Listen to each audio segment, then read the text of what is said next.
Hi guys, I'm back. Today I've done my homework. Um, Yesterday I've been really concerned about that situation in Ukraine, between Ukraine and Russia, and yesterday I was really speechless. I was just concerned and at the level to be shocked. Um, Today I've done a bit of study, researches about it because the first thing that came in my mind is giving credit to the voices I heard. He's gonna build back the famous URSS. Um, that makes sense. It's possible. Knowing the character is really more than possible. And so the question is, why do you want to start from Ukraine? There are other easier part of the world to conquer, less famous, less weak, less important. And important is the main, the key word, because it's importance. You know, there are some resources that you need in this part of the world that you'd rather get it first to have even the strength to fight for all the others in a war foot mindset. So this is the homework. I've done it. It's not only a blank page. This is my homework, so I know what I'm gonna say. Um, the fact is, Ukraine has a lot of natural resources. We're talking about lithium. Lithium, for example, is probably you know better than me, but lithium is one of the components, the main things inside any kind of battery. The phone battery, nowadays that the electric cars are becoming more and more diffused, in a future perspective it will be one of the main natural resources uh, looking forward, and that is lithium. That is what they have. I Lithium reserve is among the largest in Europe, the Ukraine's lithium reserve. So that is already enough, probably. And you know what? I've even heard voices regarding the gas. Gas is, gas is the thing that Russia is famous for because it's providing gas across the whole Europe. And in Europe, Ukraine is the second biggest known gas reserve. We're talking about 1.009 trillion cubic meters. The second place in Europe. The first one is Norway with 1.53 trillion cubic meters of natural gas in their lands. And you know, Norway, the Vikings land, try to ask them some gas. They make a kind of a beer with your blood. If you try to steal their gas. So yes, this is already enough for being strategic. This is already enough to uh, explain the situation. Of course, he is using the excuse of the Nazis and things like this. Let's not fall in the game. This is propaganda. If it was that bullshit or another one, it was just something that he wants his people to believe in it, just to justify. It's my nation that is asking me to do it. Of course, your nation knows what you want them to know, and that is the story that no one else in the world will ever believe, but they are drinking it. And yes, I think resources is one of the main reasons, even because Russia himself providing gas across the whole Europe is running out of their own gas, and at the point that actually this gas I've been telling you, the 1.09 trillion cubic meters, is something that is necessary for Russia. Russia is already taking this gas from Ukraine, but because they use pipes to provide gas across the whole Europe, the oldest and the main of those gas pipes are crossing Ukraine to get in Germany, or they use the sea, or they use Ukraine. And Germany is one of the most buyers of gas from Russia.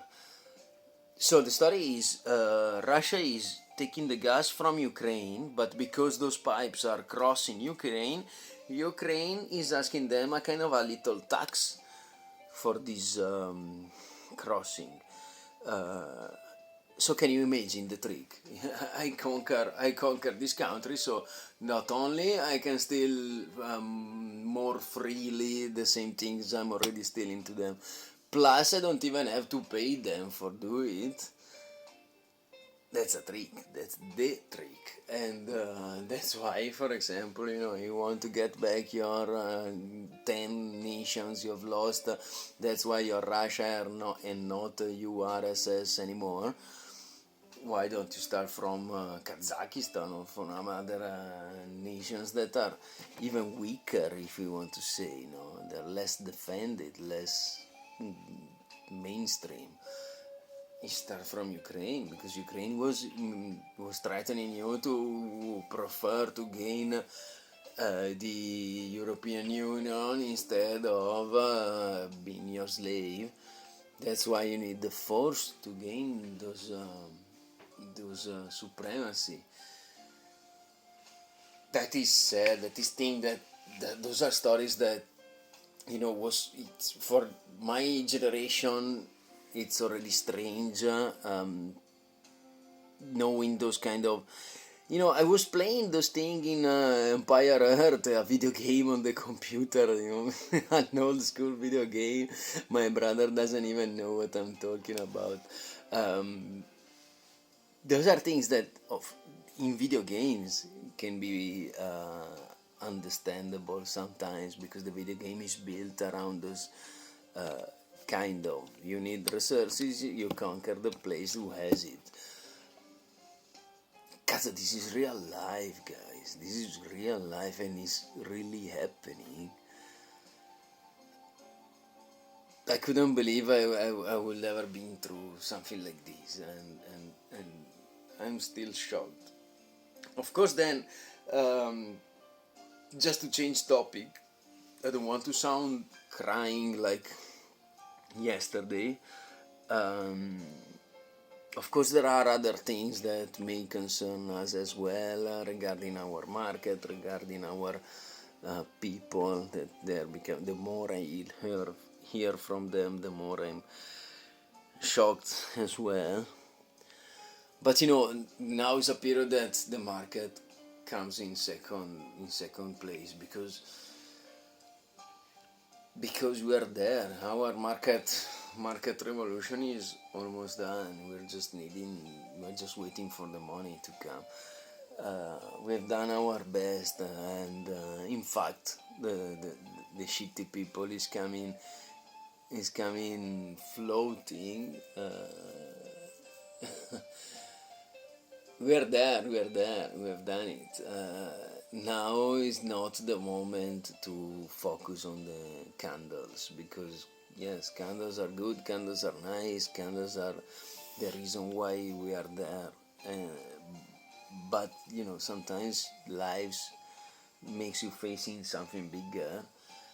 This is bigger, I think. I can't talk about money in front of people dying. In this period, families are splitting, because today, for example, a lady came in my shop to print some flyers for asking Putin to release the pressure on Russia, and another flyer was regarding a request to the NATO to help them at least defending the airspace, because the flyer, the main thing in the flyer was saying, we can handle the rest, but we need your help on the air.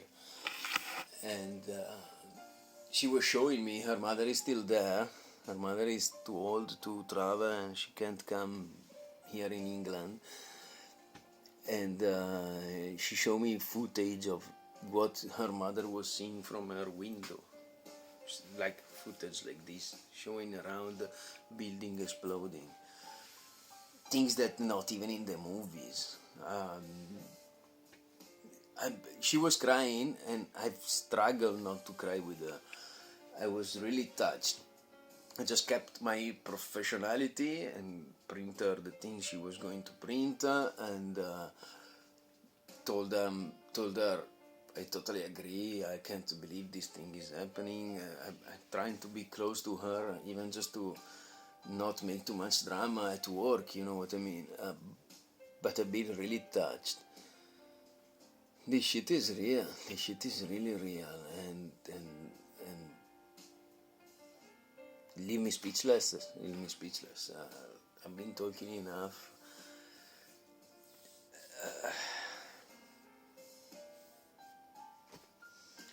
This lady really shocked me more than what I was already shocked, and then I tried to keep my coolness to put it in a tidy, put it in something that so I can share it in these videos and I can give you proper context. But shit is real. There's nothing that I can tell you that can make it better, and we are there. We are living it. And yes, that's why I may ask you again, like I always do. Please don't focus on the dramas. Don't focus on the Twitter dynamics that people say is bullshit. People say is hyping. People say is brackets. We are not here for that things, and this is not even the period to think about. Even if someone was having any doubts, this is not the moment. Let's stay strong. Let's study the situation, because I'm sure that studying it we can find at least a point of view. And knowledge is already the half of a solution. Let's do it, guys. Let's do it, guys. I gave you my point. I gave you the few I can give you, and of course, I trust you. You can do better. So let's do it. Let's stay strong. Let's trust the process. And good luck. Good luck to everyone. We are getting there. Good night.